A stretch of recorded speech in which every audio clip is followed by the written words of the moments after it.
శ్రీమాత్రే నమ. జయ గురు దత్తాత్రేయ నమ. ఈ వీడియోలో మనం మే 14వ తారీఖున వృషభ రాశిలోకి సంక్రమణం జరుగుతున్నటువంటి రవిగ్రహ ప్రభావం ఏ రాశుల వారికి అఖండ యోగాన్ని, ఏ రాశుల వారికి ఇబ్బంది, జాగ్రత్త తీసుకోవాల్సినవి ఈ వీడియోలో మనం తెలుసుకోవడం జరుగుతుంది. సహజంగా ఈ గోచార ఫలితాలు ఎక్కువగా రవిగ్రహం వల్ల అవి ఇంప్లిమెంట్ జరగడం జరుగుతూ ఉంటుంది. అంటే గురువు ఒక విషయాన్ని మనకి సూచిస్తే ఆ ఫలితాన్ని మనకి రవిగ్రహం ద్వారా పొందడం జరుగుతూ ఉంటుంది. దాని తర్వాత చంద్రుడు, అంటే మనకి ఒక సంతానం అనుకుందాం, లేదంటే ఒక పెళ్ళి అనుకుందాం, ఏ సంవత్సరంలో జరుగుతుంది అన్న విషయాన్ని గురువు యొక్క సంచారం ద్వారా చెప్పడం జరుగుతుంది. ఏ నెలలో జరగవచ్చు అన్న విషయాన్ని రవి యొక్క సంచారాన్ని బట్టి చెప్పడం జరుగుతుంది. మరి అది ఏ రోజులో జరగవచ్చు అంటే సుమారుగా ఒకరోజు అటు ఇటుగా చంద్రుడి యొక్క సంచారాన్ని బట్టి చెప్పచ్చు. మరి ఏ సమయంలో జరుగుతుంది అన్న విషయాన్ని లగ్నం యొక్క మూమెంట్ని బట్టి తెలుసుకోవచ్చు. ఇవన్నీ కరెక్ట్గా తెలుసుకోవాలంటే అది జాతకుడి యొక్క ప్రయత్నం కూడా కంపల్సరిగా అవసరం అవుతూ ఉంటుంది. ఏదైనా మొత్తం మానవాళికి ఒక క్రమశిక్షణతో నడిపిస్తూ, అందరికీ ఉపాధి కల్పిస్తూ, అందరికీ 2 పూట్ల ఆహారాన్ని, ఖర్చుకి ధనాన్ని ఇచ్చే గ్రహం, ఏకైక గ్రహం సూర్య భగవానుడు. ఉదయమే మేలుకొల్పి సాయంకాలం దాకా రాత్రంతా కూడా ప్రయాణిస్తూ మళ్ళా మరణాడు మేలుకొల్పే గ్రహం సూర్యగ్రహం. ఎవరైతే సంపద కోరుకుంటారో, ఎవరైతే కోటీశ్వరులు కావాలనుకుంటారో వాళ్ళు కంపల్సరిగా రవిగ్రహాన్ని ఆరాధించవలసింది, పూజించవలసిందే. అలాగే రవి చెప్పిన విధంగా నడుచుకోవడానికి ఆ జాతకుడు వెళ్తూ ఉంటే కంపల్సరిగా 1 సంవత్సరం లోపులోనే జాతకుడు తను ఐశ్వర్యవంతుడుగా మారే అవకాశం ఉంది. ఆరోగ్యవంతుడు కూడా, అలాగే మంచి జ్ఞానిగా కూడా మారే అవకాశం ఉంది. హనుమంతునికి జ్ఞానాన్ని అందించాడు. అలాగే శమంతక మణి ద్వారా అఖండ సంపదని మరి మనకి ఇవ్వడం జరిగింది. సో ఈ కారణం వల్ల కంపల్సరిగా ప్రతీ నెల ఈ సూర్య సంక్రమణం రోజు విధి విధానంగా ఏదన్నా నదిలో స్నానం ఆచరించి సూర్యభగవాన్ని పూజించి ఆ రోజు ఉపవాసం ఉండడం ద్వారా కంపల్సరిగా ఆ జాతకుడు 12 నెలలు ఈ విధంగా చేయడం వల్ల అతనిలో ఉన్నటువంటి అన్ని బలహీనతలు తొలగిపోయి మళ్ళా కొత్తగా ఈ భూమి మీద ఒక జీవి ప్రవేశించిన విధంగా అంత ప్యూరిటీగా రావడం జరుగుతూ ఉంటుంది.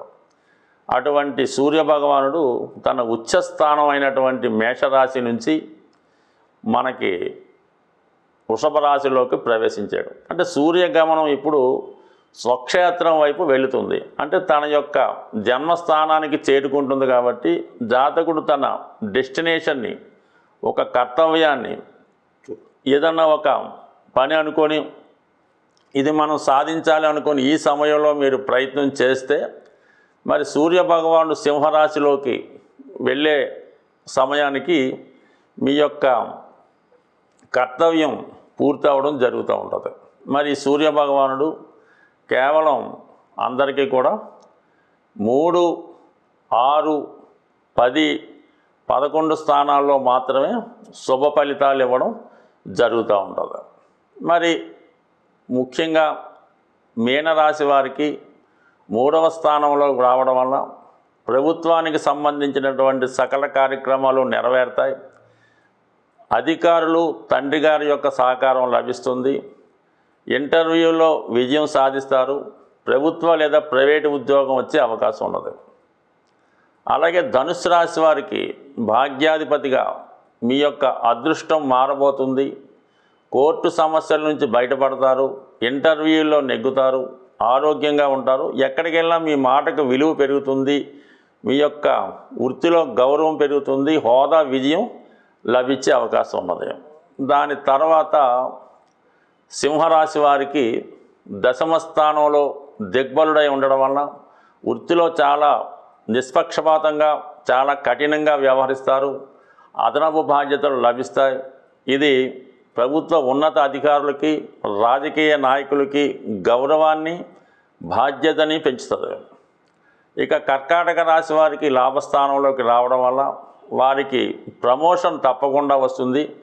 అది రాజకీయ రంగంలో ఉన్నా, ప్రభుత్వ ఉద్యోగంలో ఉన్నా, ప్రైవేట్ సర్వీస్లో ఉన్నా కంపల్సరీగా మీకు మరి లాభస్థానంలో ఉన్నటువంటి సూర్యభగవానుడు వృత్తిలో ప్రమోషన్ లభిస్తుంది, కొత్త ఉద్యోగ ప్రయత్నాలు లభిస్తాయి. ప్రభుత్వ అధికారులు, మీ యొక్క తండ్రి గారు, ఉన్నత స్థాయి అధికారులు మీకు సహాయ సహకారాలు అందించే అవకాశం ఉంది.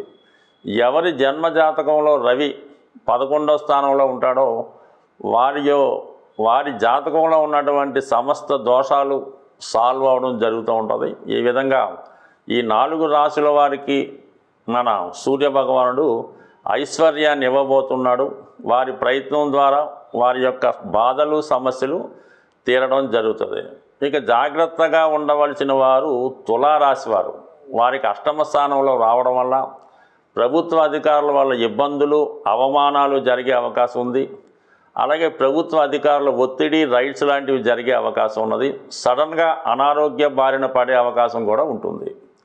దాని తర్వాత మిథున రాశి వారికి 12వ స్థానంలో ఉండడం వల్ల పిల్లల యొక్క ఆరోగ్యం కొరకు అలాగే ప్రభుత్వానికి చెల్లించిన ట్యాక్సులు పన్నులు వగైరా చెల్లించవలసి ఉంటుంది.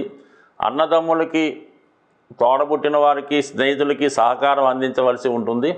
కొన్ని సెల్ఫ్ మిస్టేక్స్ వల్ల ఎక్కువ ధనం 1-2 సార్లు ఖర్చు పెట్టవలసి ఉంటుంది. అయితే ప్రతినిత్యం సూర్యభగవాను ఆరాధించడం వల్ల, ప్రతి ఆదివారం నియమంగా ఉండడం వల్ల, తండ్రిని పెద్దవారిని తండ్రి సమాన వ్యక్తుల్ని గౌరవించడం వల్ల సూర్యుడు ఏ రాశిలోకి వచ్చినా ఆ రాశి కారకత్వాల ద్వారా జాతకుడికి అఖండ ఐశ్వర్యాన్ని ఇవ్వడం జరుగుతూ ఉంటుంది. అంటే 12 నెలల్లో సూర్యభగవానుడు 12 రకాలుగా మనకి దర్శనం ఇవ్వడం జరుగుతూ ఉంటుంది. ఒక్కొక్క నెల ఒక్కొక్క విధంగా సూర్యభగవాన్ని ఆరాధించడం వల్ల 12 నెలలు మీరు ఈ సూర్యభగవాన్ని విధి విధానంగా శాస్త్రాల్లో చెప్పిన విధంగా ఆరాధిస్తూ కఠిన నియమాలు పాటిస్తే కటిక దరిద్రుడైన అపర కుబేరుడుగా మారే అవకాశం ఉంటుంది. స్వస్తి.